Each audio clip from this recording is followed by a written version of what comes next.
природно со доаѓањето на зимата се намалува физичката активност, па токму тоа е причината за ова вклучување на лице место, односно да дадеме совети за како да се зголеми физичката активност, како да одржиме форма во зимските денови, со оглед на тоа и дека доаѓаат празниците се повеќе и повеќе. Може да напоменеме дека и за време на новогодишните и божикните празници навистина многумина имаат проблем со тоа, па токму во ова вклучување ќе дадеме повеќе совети како да останеме фит во зимските денови, но ќе напоменеме нешто повеќе и околу правилната исхрана. Да му посакаме добро утро на мојот денешен гостин Хари Личина, фитнес тренер.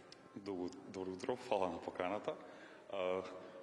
Голема е темата, посебно за вежбање. Ете да речеме, сега како што почнуваат славите, ни се еден плюс изговор за да јадеме повеќе.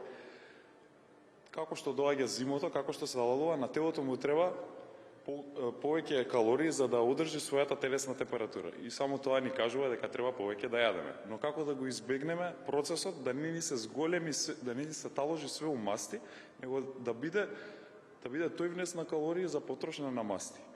Да вежбаме прошетки, кардио, теретана, дома, како имаме цел, како можеме, тоа е. Само да се вежба и континуитет да се има. Има ли ета разлика од практикување на вежби во домашни услови и во теретана? Дома е секако добра и во теретана е добра. Зашто? Зашто било каква активност на телото е во ред.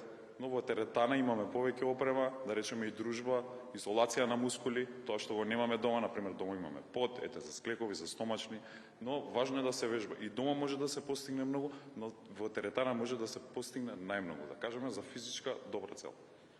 Но генерално таа разлика претпоставуваме повеќе за самиот изглед, а генерално за, ако зборуваме од аспект на здравје, исто дали ќе вежбаме во домашни услови или во теретана, или грешка?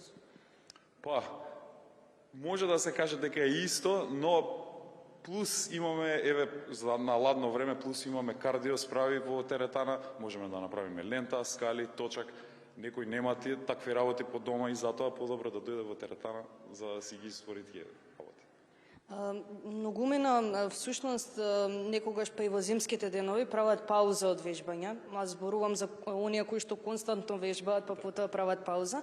Колку е тешко за нив потоа да се вратат во она секојдневие кој што порано го практикувале и да имаат таа кондиција? Па, најважно е да не се направи пауза во зима, затоа што во зима се градат темелите, да кажеме, за пролет, лето, за на плажа. Ако не вежбаме кога е најладно, буквално знаеме што го кажав претходно, дека до тоа ќе стигне до наталожување на масти во телото.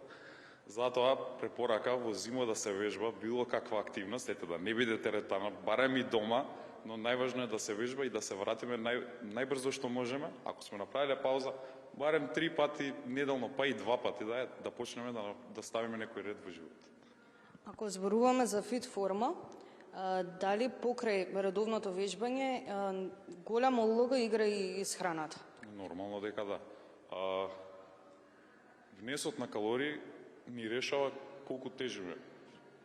Калкулацијата на калории ни дава колку тежиме, а калкулацијата на макронутриенти решава тоа како изгледаме. Затоа исхраната е многу важна за тоа како изгледаме. Ние можеме да вежбаме, но мора и да пазиме нисрама ако сакаме да имаме убава база на мускули во себе, внес на протеини со комбинација на јагли, хидрати и масти. Како поточно да внимаваме? Еве, ако ги споменам пак сезоните на празници и слави, како поточно да внимаваме во тие денови?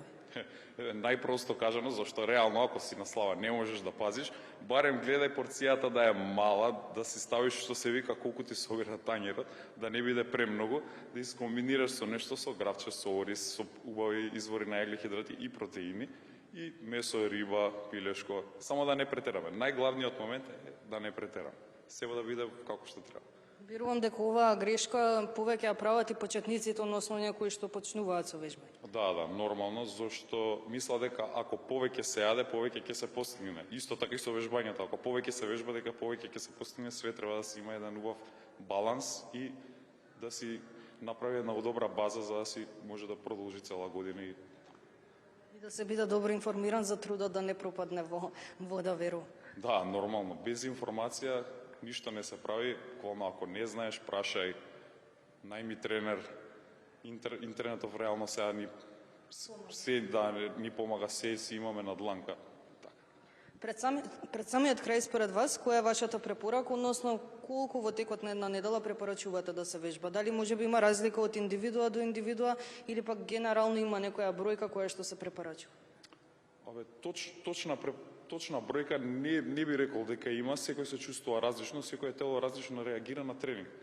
Така да рекреативно, како што сум и јас, иако сум фитнес тренер, пак не сме професионални бодибилдери или нешто, би рекол 4 пати, 3 пати, 5 пати, само да е над 3 пати, затоа што веќе на 2 пати многу денови ни доаѓа слободни, на 3-4 пати ни е окей, 5 пати веќе понапредно ниво, 6-7 пати, а тоа веќе е премногу. Така да нека се направат некој баланс со своите обврски и работа. Најубаво кога си има време да не се искористи тоа дома да се седи, само да се гледа или дома да се прави скрекови, подобро да се дојде во теретана или било каква активност, мислам дека ќе се чувствуваат многу подобро. Ви благодарам за одвоеното време и навистина ми беше драго што имавме можност да имаме едно вакво вклучување во нашата утринска емисија. Благодарам на поканата, фала. Благодарам уште еднаш. Се надевам повторно сите информации беа добродојдени, па и едни од поважните информации кога станува збор за поновите генерации, односно за помладите генерации, како да се остане во фит форма во зимските денови, со оглед на тоа дека за жал кај многумина има помалку физичка активност во зимските денови, но напоменав дека најважно од се е и доаѓањето на празниците и екот на славите, па токму по тој повод мораме повеќе да внимаваме во однос на оваа тема.